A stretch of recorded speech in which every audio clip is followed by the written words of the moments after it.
The Palaszczuk is set to give Uber the go-ahead to operate legally from September 5. This week in Queensland, the Palaszczuk Government has legalised ride-sharing services including Uber while allowing taxis to retain exclusive rank and hail rights. The Victorian Government is expected to legalise Uber this month, 3 years after it started operating in that state. And Tasmania likewise has regulation on the way. Already there are ride-sharing regulations in New South Wales, the Australian Capital Territory, Western Australia and South Australia.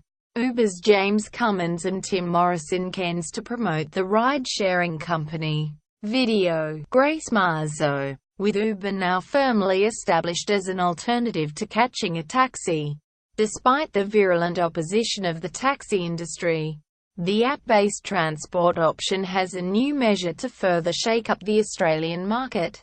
Uber Pool, the ride-sharing scheme where people split the cost of a ride with a stranger heading in the same direction, is set to be launched in Australia in the next few months. The Sydney and Melbourne markets will be first, with the other states and territories to follow. While the idea of carpooling is far from revolutionary, particularly when put against Uber's core business, which has controversially transformed public transport around the world, the impact in terms of fewer cars on the road is substantial. In San Francisco, where Uber has its headquarters, 40% of Uber trips are pooled. In the first 3 months of this year, ride-sharing with Uber Pool eliminated 34 million kms of car trips, which is equivalent to 3,800 tons of CO2 emissions. In Los Angeles, a city where the car is typically the first and only choice of transport for many people, took 5 million pool trips in the first 8 months of the service. Would you carpool? Tell US BELOWBut. Uber began, as many ideas do, out of desperation when 2 blokes were stuck on a cold night trying and failing to get a cab. The idea for a better system of getting a ride has evolved from that snowy night in Paris in 2008, when Travis Kalanick and Garrett Camp just wanted to get warm, to a juggernaut where the San Francisco-based startup is spreading around the world.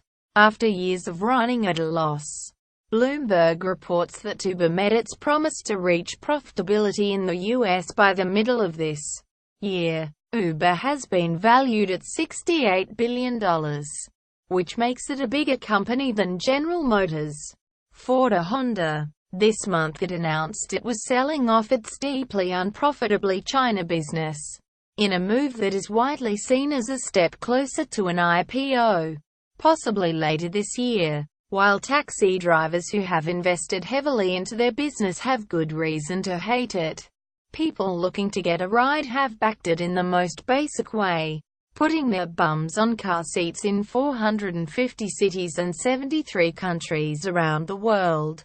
Roy Morgan research says more than 1 million Australians have downloaded the Uber app, and the take-up is particularly big with younger generations. More than 6 in 10 Australians under 35 have the Uber app on their smartphone. Uber's own stats show that more than 1.5 million Australians have caught a ride with more than 36,000 drivers. But it's not all smooth sailing. Uber has been banned in the Netherlands and parts of India, China and Thailand, and been banned in Alaska until it complies with state laws. But all of this is just stage 1 of the Uber grand plan. In the past few weeks, Uber has embarked on its own digital mapping program, looking to ditch Google Maps, and has invested $663 million into creating its own digital maps, hiring former Google Maps chief Brian McClendon to oversee the project. The announcement of the mapping project is a public reminder that while the taxi industry is focused on the fleet of Uber vehicles that are taking away its business, the long-term vision for ride-sharing companies is to ditch the drivers altogether.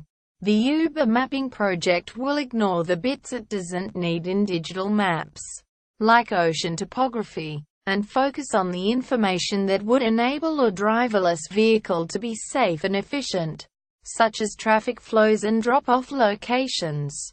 Uber's first self-driving car was spotted doing trials on the streets of Pittsburgh in May. Lyft, a rival ride-sharing service not available in Australia, planned to trail self-driving taxis with a year. Uber teamed with the Carnegie Mellon University to open the Advanced Technologies Center at the start of last year. Although the relationship with the university was tested when scores of its top researchers jumped ship, lured by the research possibilities and the private sector pay packages that Uber offered. 2 months ago, Jeff Holden, Uber chief product officer, told a technology conference in San Francisco that self-driving Uber cars are coming sooner than you think. With the development of driverless cars being a major priority for Uber. What is Uber and what does it do? Uber is a point-to-point ride-sharing service in which private individuals drive their own cars. A passenger books and pay for their ride through the Uber app and rates the driver for their service. But there is more to Uber than people using their family car to drive strangers around for a fee. Other Uber initiatives are Twitter @ChesterO, email rod.chester@news.com.au, news.com. Ours privacy policy includes important information about our collection, use and disclosure of your personal information, including to provide you with targeted content and advertising based on your online activities. It explains that if you do not provide us with information we have requested from you, we may not be able to provide you with the goods and services you require. It also explains how you can access or seek correction of your personal information, how you can complain about a breach of the Australian privacy principles and how we will deal with a complaint of that nature.